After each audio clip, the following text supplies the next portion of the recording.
ఇటీవలి కాలంలో వాడకం పెరిగిన నూనె గింజల పంట నువ్వు. వేసవిలో జనవరి 2వ పక్షం నుంచి ఫిబ్రవరి 1వ పక్షం మధ్య విత్తుకున్న పంట ప్రస్తుతం పూత కాత దశల్లో ఉంది. పెరుగుతున్న ఎండలకు ఈ పంట బెట్టకు గురయ్యే ఆస్కారం ఉంది. ఈ దశలో బెట్టకు గురైతే దిగుబడి తగ్గే ప్రమాదం ఉంది. అంతేకాదు, రసం పీల్చే పురుగులు, కొన్ని రకాల తెగుళ్లు కూడా ప్రస్తుతం పంటలో కనిపిస్తున్నాయి.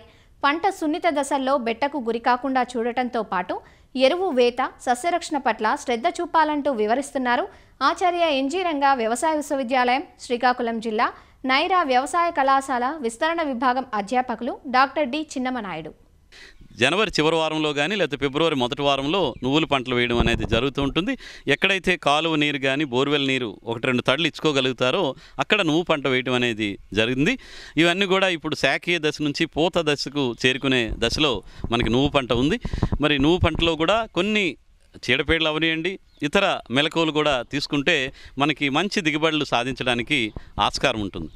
ఒకటి ఏంటంటే పోషక యాజమాన్యం. భూమిలో సరైన తేమ ఉంటే కనుక ఎకరానికి 12 నుంచి 15 కిలోల యూరియా కనుక పైపాటుగా వేసుకుంటే సరిపోతుంది. దానివల్ల కూడా మనకి పంట ఏపుగా పెరిగి మంచి దిగుబడి రావడానికి ఆస్కారం ఉంటుంది. ఒకవేళ నీరు అందించలేని పరిస్థితులు ఉంటే కనుక నీటిలో కరిగేటువంటి ఎరువులు అంటే 3-19 ఉంటాయి. దాన్ని 30 రోజుల నుంచి 35 రోజుల వయసు ఉన్నటువంటి పంట మీద అయితే 1 కేజీ 200 లీటర్ నీటికి కలిపి మనం పిచికారీ చేసుకోవచ్చు.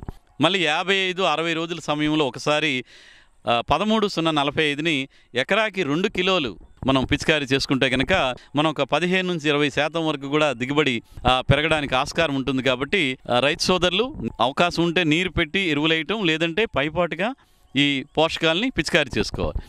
అదేవిధంగా నీటి తడులు. రైతులకు ఒక అపోహ ఏంటంటే నువ్వు పంటకు నీరు కడితే మొక్కలు చనిపోతాయని చెప్పి నీరు కట్టడం మానేస్తున్నారు. కానీ నీరు పట్టేటువంటి విధానంలో తేడా అనిపిస్తుంది. రైతులు ఏంటంటే ఈ పారుదల, ఫ్లడ్ ఇరిగేషన్ అంటాం, ఒకేసారి నీరు ఒకే కాలువ నుంచి ఎకరా పొలానికి కూడా పెడుతూ ఉంటారు. అంటే ఎక్కువ నీరు పెట్టడం అనేది జరుగుతుంది. దీనివల్ల ఏదైతే కాలువ దగ్గరలో ఉండే ప్రాంతాలు ఉంటాయో అవి నీరు పట్టేయడం వల్ల మొక్కలు చనిపోవడం, అదేవిధంగా శిలీంధ్ర తెగుళ్ళు ఆశించి మనకి పంట నష్టపోవడం అనేది జరుగుతుంది. కాబట్టి ఈ నువ్వు పంటకి నీరు ఫ్లడ్ ఇరిగేషన్ కాకుండా మనకు వీలైతే స్ప్రింక్లర్ ఇరిగేషన్, సూక్ష్మ నీటి యాజమాన్య పద్ధతుల్లో ఈ స్ప్రింక్లర్ తుంపర్ల సేద్యం పరికరాలతో కానీ లేదంటే రెయిన్ గన్ సహాయంతో కనుక 15 రోజుల వ్యవధిలో కనుక 2 నుంచి 3 నీటి తడులు కనుక ఇవ్వగలిగితే మనకి దిగుబడి 20-40% అధికంగా రావడానికి మరి ఆస్కారం ఉంటుంది. లేదు స్ప్రింక్లరు, రెయిన్ గన్ లేనప్పుడు కాలువల రూపంలో అంటే పొలాన్ని మడుల రూపంలో తీసుకొని నీరు కట్టేటప్పుడు కాలువలు రూపంలో ఒక్కొక్క మడికి నీరు అందించుకుంటూ వెళ్తే మనకి ఆ నీటి యాజమాన్యం బాగుండి అక్కడ కూడా పంట దిగుబడి పెరగడానికి ఆస్కారం ఉంటుంది. అదేవిధంగా ఈ వేసవి కాలంలో వేసేటువంటి పంటల్లో మనకి కొన్ని రకాల చీడపీడలు కూడా ఉంటుంటాయి. అందులో ప్రత్యేకించి రసం పీల్చే పురుగులు ఎక్కువగా రావడం మనం గమనిస్తున్నాం.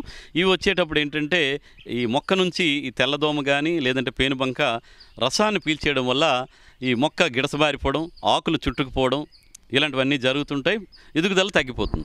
కాబట్టి వీటి నివారణ కోసం మనం ఎస్పేట్ కానీ 1.5 గ్రాములు లేదంటే ఇమిడాక్లోప్రిడ్ అనేటువంటి ఈ అంతర్వాహిక మందు ఏదైతే ఉందో 0.3 మిల్లీలీటర్లు 1 లీటర్ నీటికి చెప్పుని కలిపి ఒకసారి పిచికారీ చేసుకోవాలి.